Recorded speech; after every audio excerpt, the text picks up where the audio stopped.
for those that don't know me.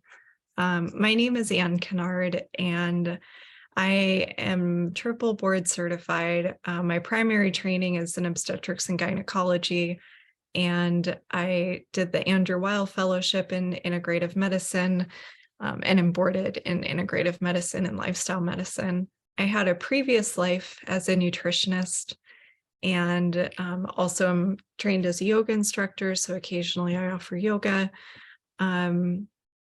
And then had subsequent training from Tyrone Low Dog as an herbalist, and just finished up a year-long program in contemplative medicine with the New York Zen Center.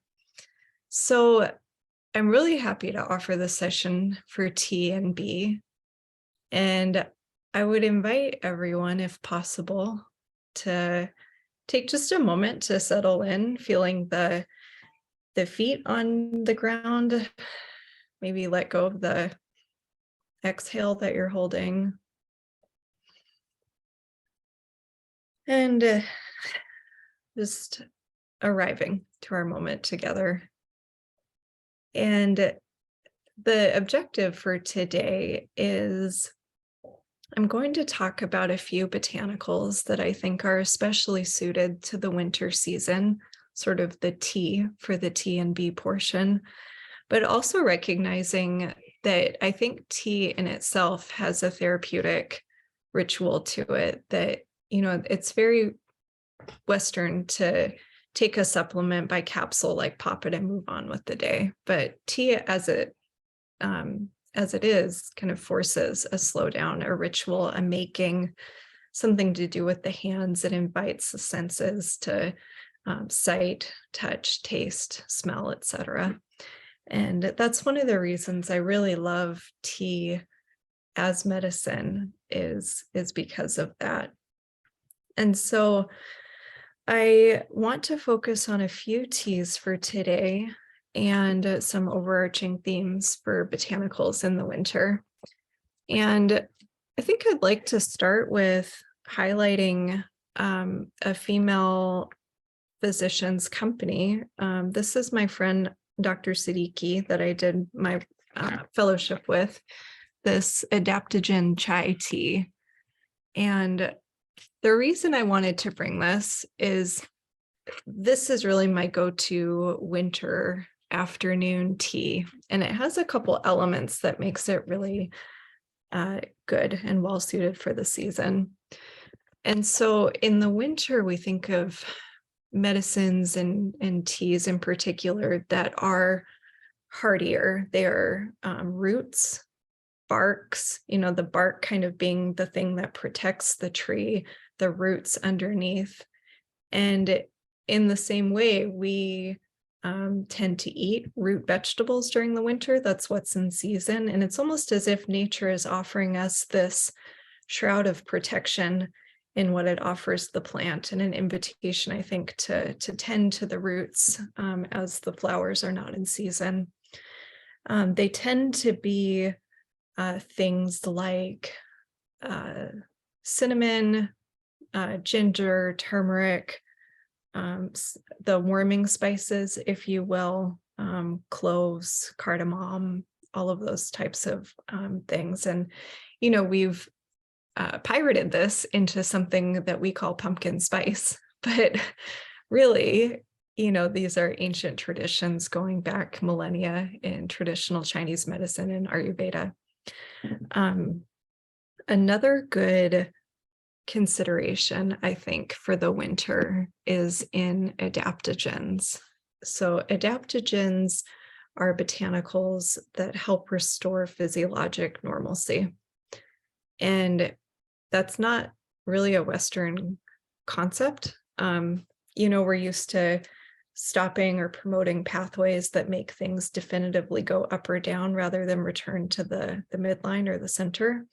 But that's really the idea of an adaptogen. One adaptogen that I really like for the winter is ashwagandha, which is a ancient Ayurvedic herb that used to be very unknown until recently. And then has, experienced this modern resurgence. Ashwagandha, which is in this beautiful tea. By the way, I'm not connected with this company. I just love supporting a female doc friend that makes a great product. But the ashwagandha is good for relieving stress. It's good for normalizing a diurnal cortisol rhythm that should naturally go up in the morning and then calm down. And so it helps that kind of, that evening tired and wired sensation where it's hard to come down because your cortisol is a little bit flatlined too high.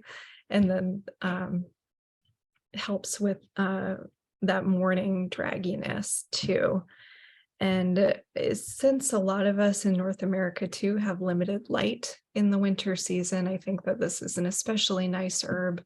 It also has a few small studies to suggest that it decreases cravings for sweet treats and assists with modest weight loss efforts. This one also has another adaptogen that I love called holy basil or tulsi.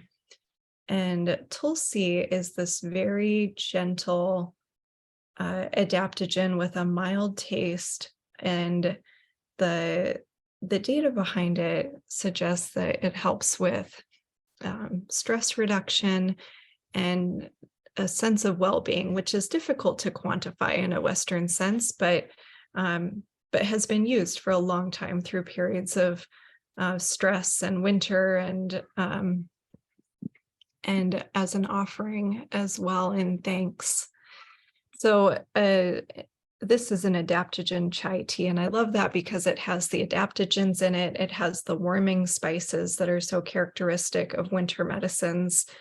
And note too that when you make something out of a root or a bark, it has a little bit different preparation process than just sticking the tea bag in for a couple minutes. Once you have something that is thicker, like for example, these are astragalus. We'll talk about these in a minute, but you can see they're woody, they're barky. You can't just stick it in for 2 minutes and have it steep. It needs more of a decoction process, which is a fancy herbal name for stick it in the water longer, And so with these sorts of teas that have the warming spices or the rooty barkiness, I would leave it in the cup on a higher temperature water, like for maybe like 175, 185 Fahrenheit covered, for at least 10 minutes before taking the tea bag out or the herbs out. If you make it on the stove, which can be really nice because then you release all those like winter spice scents into your home, which is gorgeous, then you can simmer it really as long as you want, and just add a little bit more water when it gets too strong. But it will open up a lot of those wonderful flavors, as well as drawing out more of the medicine with a longer and hotter steep on these. Let's see, there's a question. Oh, thanks. Yeah, the Welkova adaptogen chai is what I was holding up there. Thank you. Another adaptogen that I wanted to bring up for the winter that you may see in different products or have heard about is this woody barky thing. This is astragalus, and astragalus is these are really beautiful, like long slices that lend themselves well to anything in terms of preparation. But astragalus is really nice for the winter with the immune system. Not only does it have that kind of woody protective action, but in more conventional literature, it's talking about optimizing the Th2 killer cells, the natural killer cells, or the Th2 helper cells, natural killer cells, and just kind of, up leveling the immune system, as it were. Data suggests decrease both incidence and severity of upper respiratory infections for people that use astragalus, and safe too for those with autoimmunity. It's not going to aggravate the immune system, like stimulate it like echinacea might, where you can't use that as safely. And I would invite you to expand your idea of what a tea is. So we think of tea as, maybe putting the tea bag in water, but a tea, or a tisane, which is herbal, is really just using water as the solvent to extract the medicine. And so that can be in a soup too. It doesn't have to be something like the tea that you drink. And so, for example, something like this astragalus, or something like a burdock root, or even a ginger root, or turmeric, goes really beautifully into a soup. And basically what I'll do is just tie like a little bundle of these woody, barky things together and put it in the soup. And as the soup is simmering on the stove, I'll leave it in for a while. I have little kids. We'll just see how it comes out, and then take it out when I have time and compost the rest of the herbs. But then you're infusing that goodness into the meal as well. It works too with anything that uses water, like making rice, etc. So that's the astragalus. Let's see, this seems like a good time to move on to the ginger. So you'll notice I have the ginger tea here. I try to buy teas that have a medicinal dose in them. So there's flavored teas, which are things like Tezo tea at Starbucks, and just kind of commercial teas.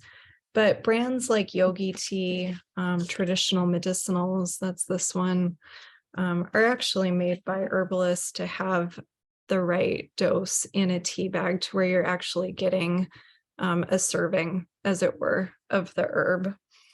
And so I tend to buy those brands. It's nice too that they're available commercially now at like Walmart, Target, etc., and you can access them. So for example, this ginger tea that I held up has 1,500 milligrams of ginger in it, which is a good serving.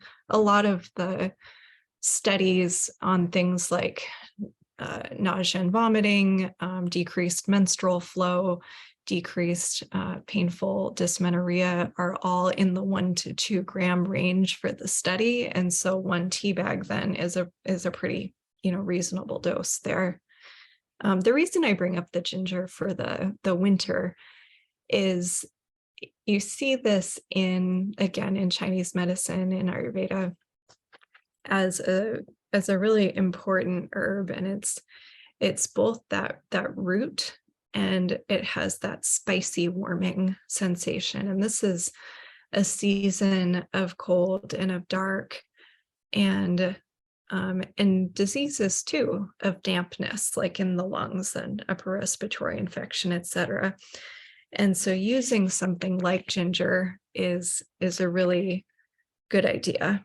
I will tell you, I really love ginger with lemon and honey.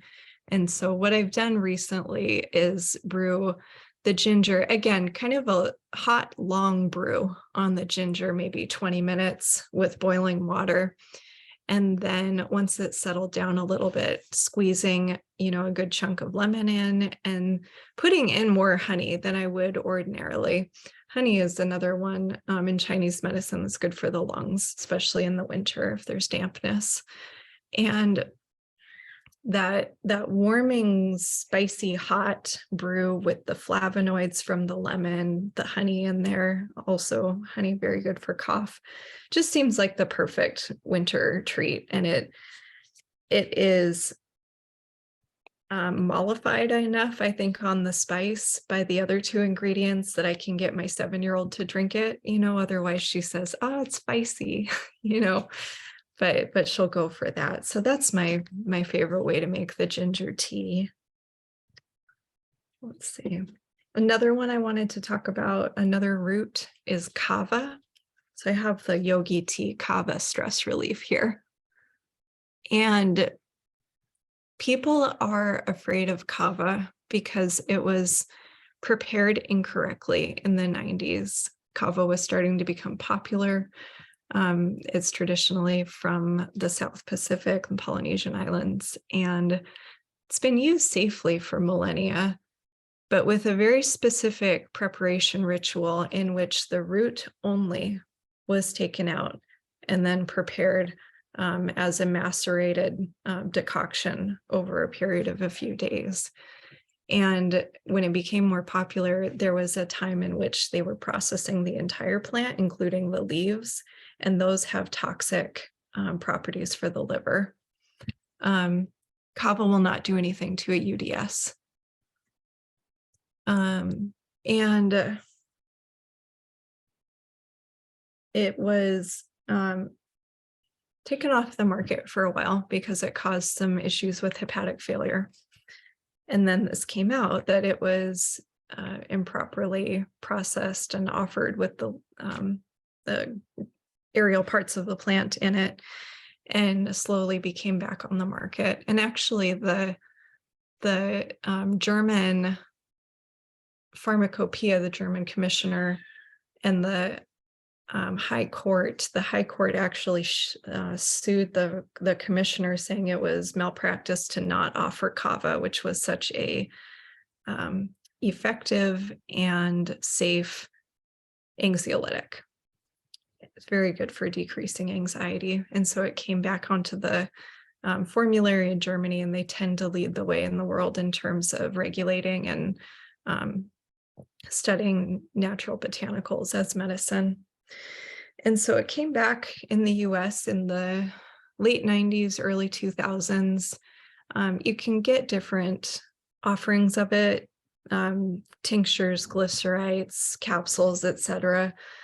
But given that we are at T&B, I'm speaking about it as a tea. This also is nice because it has some more of those warming spices and barky things, like it has cinnamon bark, ginger root, cardamom, etc. And the kava has kavalactones in it. That's what is GABAergic and makes people experience a sense of relaxation and decreased anxiety. But they also numb the mouth a little bit. And if you brew this up strong enough, you will get a little bit of that sense on the palate. And so I wanted to mention it because if you're not expecting it, it can be somewhat disconcerting to have that happen to you, but it's transient and not anything harmful, but it is a property of the cavalactones. I saw a comment on the medicinal brand and sweeteners. Yogi tea has that too, and sometimes they'll have natural flavors too, which I'm not excited about. And so I tend to buy the ones that only have stuff I like and or recognize. I don't buy all the flavors. A lot of the blends in particular tend to have more flavors, etc. I tend to buy the single herb preparations when possible, the kava being an exception. Because if you make just plain kava, like, it's not good. It's not the best way to drink it, then it's better to get a tincture and put it in a little bit of water and then sweeten it with some lemon and honey. Then there's like a little kava shot, and that one is much more palatable than just drinking kava water, which is pretty both bitter and dirt tasting. All right. Let's talk about lemon balm. Melinda thinks lemon balm is going to be a good idea. It is. So here's the traditional medicinals one. This contains only lemon balm, 1,500 milligrams. So a good dose in 1 cup. Generally, it's assumed that 1 tea bag is brewed in 1 8-ounce cup of water. Lemon balm goes back to the Middle Ages in terms of being recorded. It was planted in all of the monastery gardens at the request of Charlemagne. It was noted to be the gladdening herb or the opener of the heart. And the reason I wanted to bring it to our winter T&B is in this time where it's darker, sometimes people have seasonal affective changes to the mood, and it can just feel like a long, bleak winter. A little bit of gladdening of the heart, if you will, didn't seem like a bad idea to offer to the group. And it's a member of the mint family. It grows really easily and it's very forgiving. In fact, put it in a pot, because even though I had mine in a pot, it crept out, and now it literally comes through the sidewalk cracks. It's like that kind of tenacious herb. But it has this minty, citrusy, lemony kind of brightening flavor, and it's almost as if it does that when you drink it. And in contrast to the more root, bark, hardy herbs, this is a green, more delicate herb with lots of volatile oils. So if you rub it, you can really, smell everything. And that's not going to happen, if you do that to a bark as much. So a lot of volatile oils.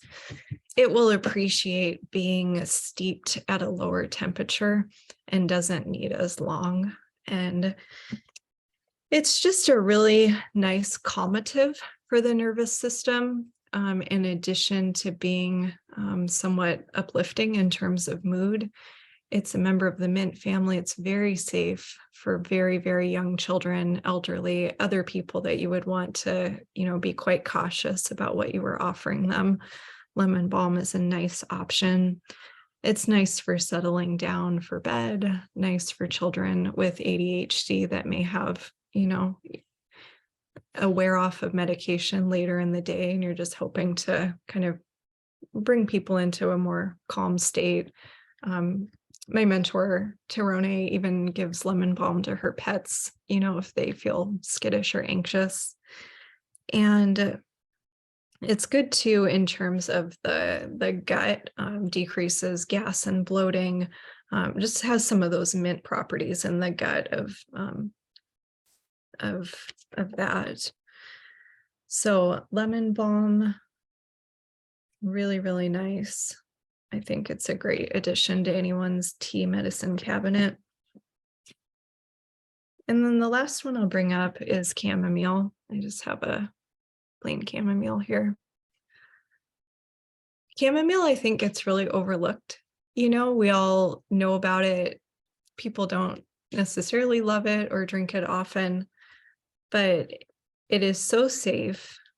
And it is a calmative, I think, in every sense of the word. It's a calmative mildly for mood, helping people wind down. It's a calmative for the gut, really nice if people have any spasticity to the gut, including IBS, diarrhea. It's a calmative to the skin. There's been some interesting studies showing chamomile as a tool equivalent to hydrocortisone in decreasing inflammation around ostomy sites, and good for digestion as well. It's a very mild bitter, and so a little bit of chamomile tea before a meal can speed gastric emptying, improve digestion, decreased GERD to follow a meal. And it's a nice gateway bitter, because sometimes bitters that are really bitter, like hops, horehound, gentian, etc., are not very well tolerated. We're not accustomed to bitter on an American palate. And even bitter greens, I think this is probably originally why we ate salads, was bitter greens to stimulate the release of pancreatic enzymes and gastric juices and improve the digestion of a meal.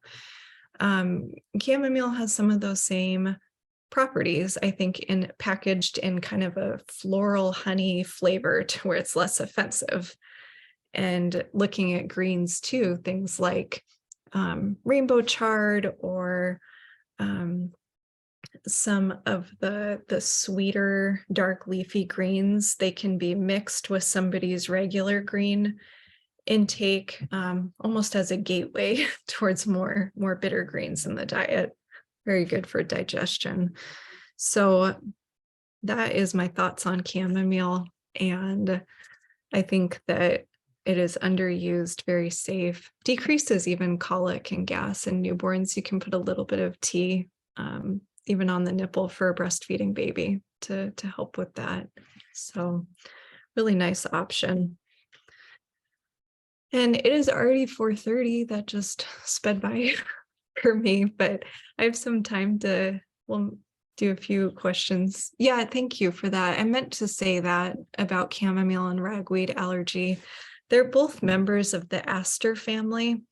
And so somebody with a strong ragweed allergy may also cross-react to chamomile. So if you have someone that says that, they get an itchy palate or tingling of the lips and they have a ragweed allergy that's significant, chamomile is not a good choice. And in that case, I'd probably recommend lemon balm because it tends to have many of the same properties, with the exception of the herbal bitter, and would not cross-react in that case.